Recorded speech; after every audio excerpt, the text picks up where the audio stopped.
Hi everybody and welcome back to Junior Book Club. We are still reading The Lightning Thief by Riordan. We have 3 chapters left, so we're going to read 1 chapter today, 2 chapters next week. It will be the end of August, it will be the end of summer, and it will be the end of this book. Can you believe how long it has taken us to do this book? So chapter 20 is called I Battle My Jerk Relative. A Coast Guard boat picked us up, but they were too busy to keep us for long or to wonder how 3 kids in street clothes had gotten out of the middle of the bay. There was a disaster to mop up. Their radios were jammed with distress calls. They dropped us off at Santa Monica Pier with towels around our shoulders and water bottles that said, "I'm a junior Coast Guard," and sped off to save more people. Our clothes were sopping wet, even mine. When the Coast Guard boat had appeared, I'd silently prayed they wouldn't pick me out of the water and find me perfectly dry, which might have raised some eyebrows, so I willed myself to get soaked. Sure enough, my usual waterproof magic had abandoned me. I was also barefoot because I'd given my shoes to Grover. Better the Coast Guard wonder why one of us was barefoot than wonder why one of us had hooves. After reaching dry land, we stumbled down the beach, watching the city burn against a beautiful sunrise. I felt as if I'd just come back from the dead, which I had. My backpack was heavy with Zeus's master bolt. My heart was even heavier from seeing my mother. "I don't believe it," Annabeth said. "We went all that way." "It was a trick," I said, "a strategy worthy of Athena." "Hey," she warned, "you get it, don't you?" She dropped her eyes, her anger fading. "Yeah, I get it."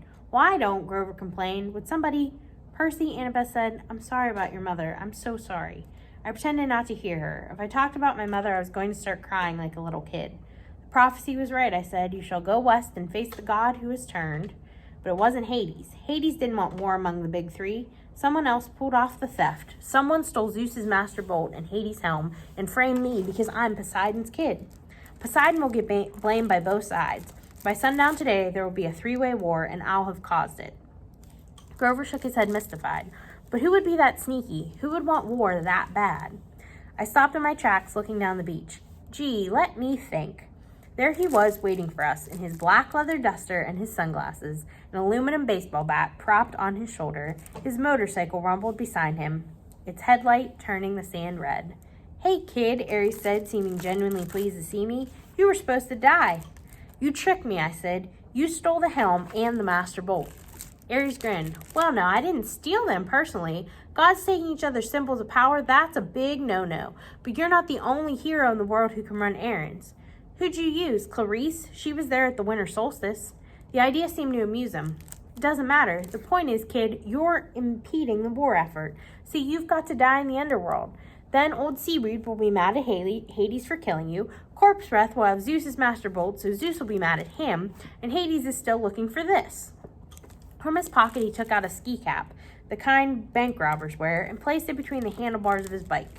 Immediately, the cap transformed into an elaborate bronze war helmet. "The Helm of Darkness," Grover gasped.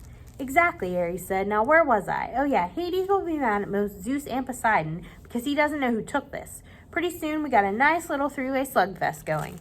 "But they're your family," Annabeth protested. Ares shrugged. "Best kind of war, always the bloodiest. Nothing like watching your relatives fight, I always say."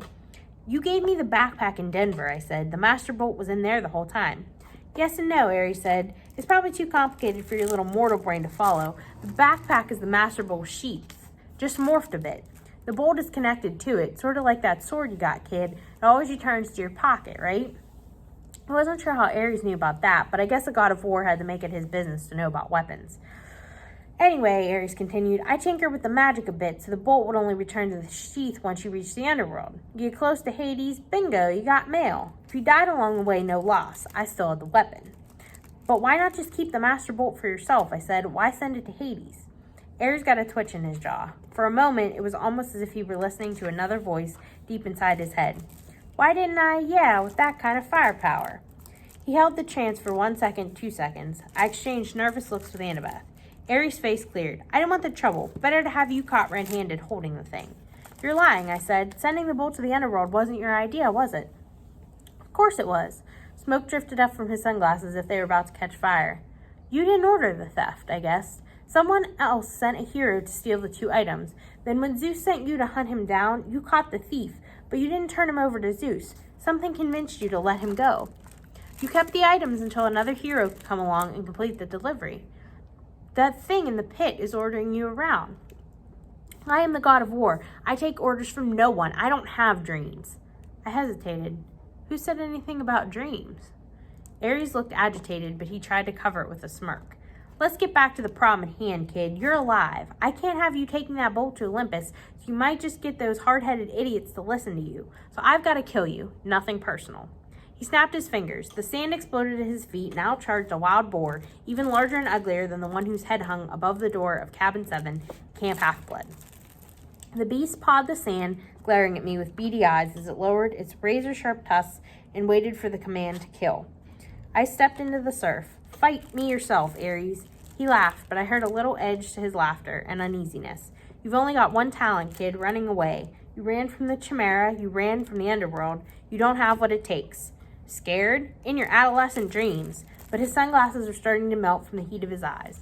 No direct involvement. Sorry, kid, you're not at my level. Percy, run! The giant boar charged, but I was done running from monsters, or Hades, or Ares, or anybody. As the boar rushed me, I uncapped my pen and sidestepped. Riptide appeared in my hands. I slashed upward. The boar's severed right tusk fell at my feet, while the disoriented animal charged into the sea. I shouted, "Wave!" Immediately, a wave surged up from nowhere and engulfed the boar, wrapping around it like a blanket. The beast squealed once in terror, then it was gone, swallowed by the sea. I turned back to Ares. Are you going to fight me now, I asked, or are you going to hide behind another pet pig? Ares' face was purple with rage. Watch it, kid. I could turn you into a cockroach, I said, or a tapeworm. Yeah, I'm sure that'd save you from getting your godly hide whipped, wouldn't it? Flames danced along the top of his glasses. Oh man, you are really asking me to be smashed into a grease spot. If I lose, turn me into anything you want. Take the bolt. If I win, the helm and the bolt are mine, and you have to go away. Ares sneered. He swung the baseball bat off his shoulder. How would you like to get smushed, classic or modern? I showed him my sword. That's cool, dead boy, he said. Classic it is. The baseball bat changed into a huge two-handed sword. The hilt was a large silver skull with a ruby in its mouth. Percy, Annabeth said, don't do this. He's a god. He's a coward, I told her. She swallowed. Wear this at least for luck. She took off her necklace with her 5 years' worth of camp beads and the ring from her father and tied it around my neck. Reconciliation, she said, Athena and Poseidon together. My face felt a little warm, but I managed to smile. Thanks. And take this, Grover said. He handed me a flattened tin can that he'd probably been saving in his pocket for 1,000 miles. The satyrs stand behind you. Grover, I don't know what to say. He patted me on the shoulder. I stuffed the tin can in my back pocket. You all done saying goodbye? Ares came toward me, his black leather duster trailing behind him, his sword glinting like fire in the sunrise. I've been fighting for eternity, kid. My strength is unlimited and I cannot die. What have you got? A smaller ego, I thought, but I said nothing. I kept my feet in the surf, backing into the water up to my ankles. I thought back to what Annabeth said at the Denver diner so long ago. Ares has strength, that's all he has. Even strength has to bow to wisdom sometimes. He cleaved downward at my head, but I wasn't there. My body thought for me. The water seemed to push me into the air, and I catapulted over him, slashing as I came down. But Ares was just as quick. He twisted, and the strike that should have caught him directly in the spine was deflected off the end of his sword hilt. He grinned. Not bad, not bad. He slashed again, and I was forced to jump onto dry land. I tried to sidestep to get back to the water, but Ares seemed to know what I wanted. He outmaneuvered me, pressing so hard I had to put all my concentration on not getting sliced into pieces. I kept backing away from the surf. I couldn't find any openings to attack. His sword had a reach level 7 feet longer than Anaklusmos. Getting close, Luke had told me once back in our sword class. When you've got the shorter blade, getting close. I stepped inside with a thrust, but Ares was waiting for that. He knocked my blade out of my hands and kicked me in the chest. I went airborne, 20, maybe 30 feet. I would have broken my back if I hadn't crashed into the soft sand of a dune. Percy, Annabeth yelled, Cops! I was seeing double. My chest felt like it had just been hit with a battering ram, but I managed to get to my feet. I couldn't look away from Ares for fear he'd slice me in half, but out of the corner of my eye I saw red flashing lights on the shoreline boulevard. Cars were slamming. There, officer, somebody yelled. See? A gruff cop voice. Looks like that kid on TV. What the heck? That guy's armed, another cop said. Call for backup.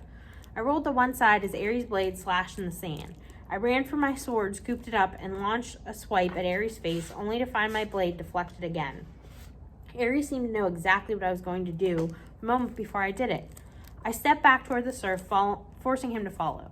Admit it, kid, Ares said. You got no hope. I'm just toying with you. My senses were working overtime. I now understood what Annabeth had said about ADHD keeping you alive in battle. I was wide awake, noticing every little detail. I could see where Aries was tensing. I could tell which way he would strike. At the same time, I was aware of Annabeth and Grover 30 feet to my left. I saw a second cop car pulling up, siren wailing. Spectators, people who had been wandering the streets because of the earthquake, were starting to gather. Among the crowd, I thought I saw a few who were walking with the strange, trotting gait of disguised satyrs.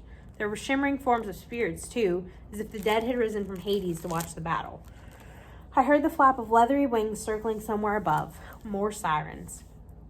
I stepped further into the water, but Aries was fast. The tip of his blade ripped my sleeve and grazed my forearm. A police voice on the megaphone said, "Drop the guns. Set them on the ground now." Guns? I looked at Aries' weapon, and it seemed to be flickering. Sometimes it looked like a shotgun, sometimes a two-handed sword. I didn't know how or what the humans were seeing in my hands, but I was pretty sure it wouldn't make them like me. Aries turned to glare at our spectators, which gave me a moment to breathe. There were 5 police cars now and a line of officers crouching behind them, pistols trained on us. "This is a private matter," Aries bellowed. "Be gone." He swept his hand and a wall of red flame rolled across the patrol cars. The police barely had time to dive for cover before their vehicles exploded. The crowd behind them scattered, screaming. Aries roared with laughter. "Now, little hero, let's add you to the barbecue." He slashed. I deflected his blade. I got close enough to strike. Tried to fake him out with a fiend, but my blow was knocked aside. The waves were hitting me in the back now. Aries was up to his thighs, wading in after me. I felt the rhythm of the sea, the waves growing larger as the tide rolled in, and suddenly I had an idea. Little waves, I thought, and the water behind me seemed to recede. I was holding back the tide by force of will, but tension was building like carbonation behind a cork. Aries came toward, grinning confidently.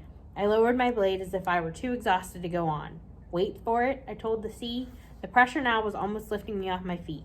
Aries raised his sword. I released the tide and jumped, rocketing straight over Aries on a wave.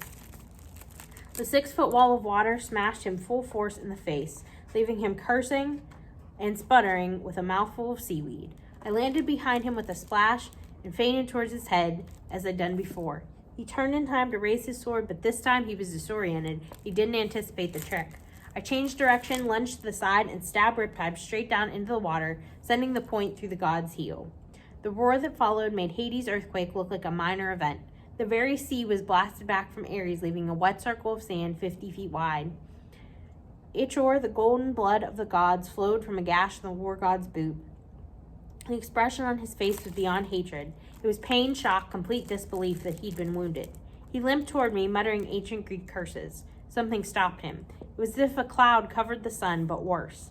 Light faded, sound and color drained away. A cold, heavy presence passed over the beach, slowing time, dropping the temperature to freezing, and making me feel like life was hopeless, fighting was useless. The darkness lifted. Aries looked stunned. Police cars were burning behind us. The crowd of spectators had fled. Annabeth and Grover stood on the beach in shock, watching the water flood back around Aries' feet, his glowing golden ichor dissipating in the tide. Aries lowered his sword. "You have made an enemy, godling," he told me. "You have sealed your fate. Every time you raise your blade in battle, every time you hope for success, you will feel my curse. Beware, Perseus Jackson, beware." His body began to glow. "Percy," Annabeth shouted, "don't watch." I turned away as the god Aries revealed his true immortal form. I somehow knew that if I looked, I would disintegrate into ashes. The light died. I looked back. Aries was gone. The tide rolled out to reveal Hades' bronze helm of darkness. I picked it up and walked toward my friends. But before I got there, I heard the flapping of leathery wings. 3 evil-looking grandmothers with lace hats and fiery whips drifted down from the sky and landed in front of me. The middle fury, the one who had been Mrs. Dodd, stepped forward. Her fangs were bared, but for once she didn't look threatening. She looked more disappointed, as if she'd been planning to have me for supper, but had decided I might give her indigestion.